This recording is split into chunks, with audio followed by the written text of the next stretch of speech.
ಮಂಡ್ಯ ಲೋಕಸಭಾ ಚುನಾವಣಾ ಅಖಾಡ ರಂಗೇರ್ತಾ ಇದೆ. ಮಂಡ್ಯ ಕ್ಷೇತ್ರಕ್ಕಾಗಿ ಪಕ್ಷೇತರ ಹಾಗೆ ಕಮಲ ದಳದ ನಡುವೆ ಫೈಟ್ ಜೋರಾಗ್ತಾ ಇದೆ. ಬೆಂಗಳೂರಿನಲ್ಲಿ ಬೆಂಬಲಿಗರ ಜೊತೆ ಹಾಲಿ ಸಂಸದೆ ಸುಮಲತಾ ಮೀಟಿಂಗ್ ಮಾಡಿದ್ರು ನೆನೆ. ಮಂಡ್ಯದಿಂದ ಮತ್ತೆ ಕಣಕ್ಕಿಳಿತಾರಾ ಹಾಗಿದ್ರೆ?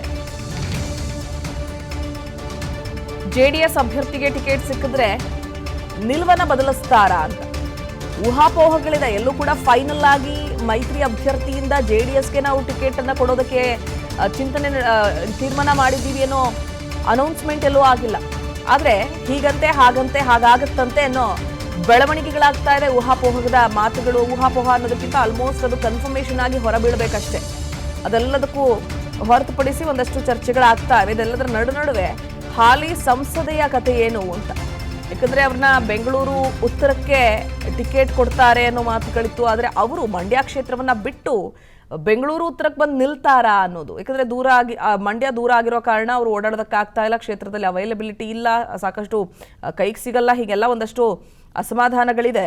ಬಟ್ ಸ್ಟಿಲ್ ಅವರನ್ನ ಯಾವ ರೀತಿಯಾಗಿ ಅಲ್ಲಿಯ ಜನ ಸ್ವಾಭಿಮಾನಿ ಸಂಸದಿನಾಗಿ ಆಯ್ಕೆ ಮಾಡಿಕೊಂಡಿದ್ದಾರೆ, ಅಷ್ಟು ಸುಲಭಕ್ಕೆ ಅಲ್ಲಿಯ ಜನರ ಒಂದು ಸ್ವಾಭಿಮಾನವನ್ನ ಬಿಟ್ಟು ಈ ಕಡೆಗೆ ಬಂದ್ಬಿಡ್ತಾರಾ, ಬೆಂಗಳೂರು ಉತ್ತರಕ್ಕೆ ಬಂದ್ಬಿಡ್ತಾರಾ?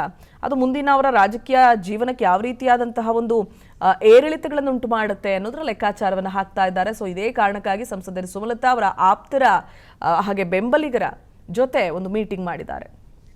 ಇನ್ನು ಮಂಡ್ಯ ಕ್ಷೇತ್ರಕ್ಕಾಗಿ ಸುಮಲತಾ ಅಂಬರೀಶ್ ಪಟ್ಟು ಹಿಡಿದಿದ್ದಾರೆ. ಮಂಡ್ಯ ಬಿಟ್ಕೊಡೋದಿಲ್ಲ ಅಂತ ಹೇಳ್ತಾ ಇದ್ದಾರೆ. ಪಕ್ಷೇತರರಾಗಿ ಸ್ಪರ್ಧಿಸೋ ಬಗ್ಗೆ ಆಲೋಚನೆ ಮಾಡಿಲ್ಲ ಅಂತಿದ್ದಾರೆ ಅವರು. ಕಳೆದ ಲೋಕಸಭಾ ಚುನಾವಣೆಯಲ್ಲಿ ಅವರು ಪಕ್ಷೇತರವಾಗಿ ಕಣಕ್ಕಿಳಿದಿದ್ರು. ಆದರೆ ಈ ಬಾರಿ ಪಕ್ಷೇತರರಾಗಿ ಕಣಕ್ಕಿಳಿಯೋದಕ್ಕೆ ಯೋಚನೆ ಮಾಡಿಲ್ಲ ಅಂತ ಹೇಳ್ತಿದ್ದಾರೆ.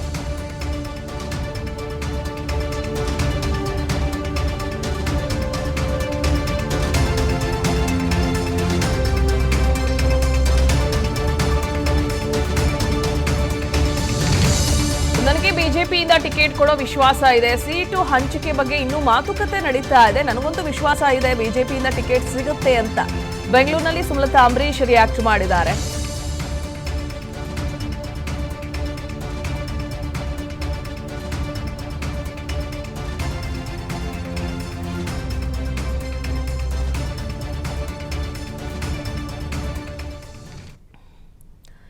ಒಂದು ಕಡೆ ಅವರ ಬೆಂಬಲಿಗರನ್ನೇನೋ ಕರೆಸಿ ಅವರು ಮೀಟಿಂಗ್ ಮಾಡಿದ್ದಾರೆ. ಮತ್ತೊಂದು ಕಡೆ ಒಂದು ವೇಳೆ ಬೆಂಗಳೂರು ಉತ್ತರಕ್ಕೆ ಬಂದ್ರೆ ಯಾವ ರೀತಿಯಾದಂತಹ ಒಂದು ಸ್ವಾಭಿಮಾನಕ್ಕೆ ಧಕ್ಕೆ ಆಗುತ್ತೆ. ಯಾಕಂದ್ರೆ ಮಂಡ್ಯದ ಜನ ಸ್ವಾಭಿಮಾನವನ್ನ ಮುಂದಿಟ್ಕೊಂಡು ಸ್ವಾಭಿಮಾನದ ಸೆರಗೊಡ್ಡಿ ಅವರು ಒಂದು ಮತವನ್ನ ಪಡೆದುಕೊಂಡು ಸಂಸದೆಯಾದ್ರು. ಅಷ್ಟು ಸುಲಭಕ್ಕೆ ಒಂದೇ ಬಾರಿಗೆ ಆ ಕ್ಷೇತ್ರವನ್ನ ಬಿಟ್ಟು ಬೇರೆ ಕಡೆಗೆ ಬಂದುಬಿಟ್ರೆ ನನ್ನ ಅನುಕೂಲಕ್ಕಾಗಿ ಅಥವಾ ಬದಲಾವಣೆಗೋಸ್ಕರ ಇದು ಯಾವ ರೀತಿಯಾಗಿ ರಾಜಕೀಯದ ಏರಿಳಿತಗಳನ್ನು ಉಂಟು ಮಾಡುತ್ತೆ ಅನ್ನೋದರ ವಿಚಾರವನ್ನು ಮುಂದಿಟ್ಟುಕೊಂಡು ಅವರ ಬೆಂಬಲಿಗರನ್ನ ಕರೆಸಿ ಏನಾಗಬಹುದು, ಕ್ಷೇತ್ರದಲ್ಲಿ ಯಾವ ರೀತಿಯಾದಂತಹ ಮಾತಿದೆ, ಇಲ್ಲಿಗೆ ಬಂದರೆ ನಿಂತ್ರೆ ಗೆಲ್ತೀನಾ, ಹೀಗೆ ಒಂದಷ್ಟು ಲೆಕ್ಕಾಚಾರಗಳು ನಡೀತಾ ಇದೆ. ಅದೆಲ್ಲದರ ಜೊತೆಯಾಗಿ ಒಂದು ಮಂಡ್ಯದ ರಾಜಕಾರಣವೇ ಇಂಡಿಯಾದಲ್ಲಿ ವಿಭಿನ್ನವಾಗಿ ನಿಲ್ಲುತ್ತೆ ಅನ್ನೋದಕ್ಕೆ ಉದಾಹರಣೆ ಕಳೆದ ಚುನಾವಣೆಯಲ್ಲಿ ನಾವು ನೋಡಿದ್ವಿ.